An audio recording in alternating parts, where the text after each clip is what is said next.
اے خداوند میرے خدا، میرا توکل تجھ پر ہے، سب پیچھا کرنے والوں سے مجھے بچا اور چھڑا۔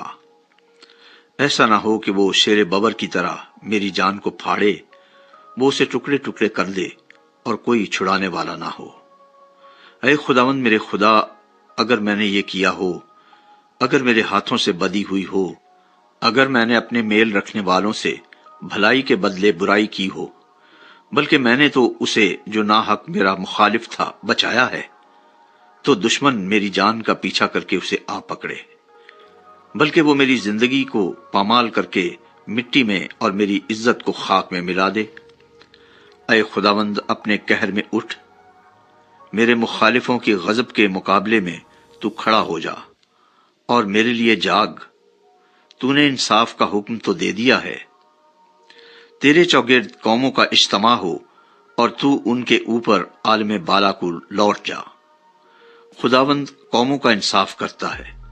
اے خداوند اس صداقت و راستی کے مطابق جو مجھ میں ہے میری عدالت کر۔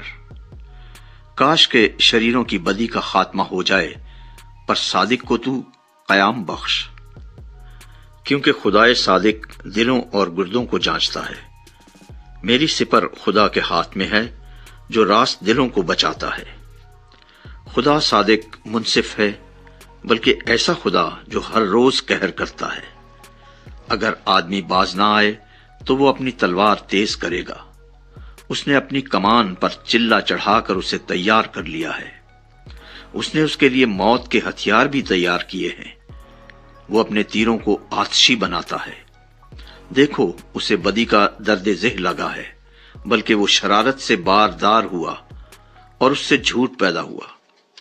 اس نے گڑھا کھود کر اسے گہرا کیا، اور اس خندق میں جو اس نے بنائی تھی خود گرا۔ اس کی شرارت الٹی اسی کے سر پر آئے گی، اس کا ظلم اسی کی کھوپڑی پر نازل ہوگا۔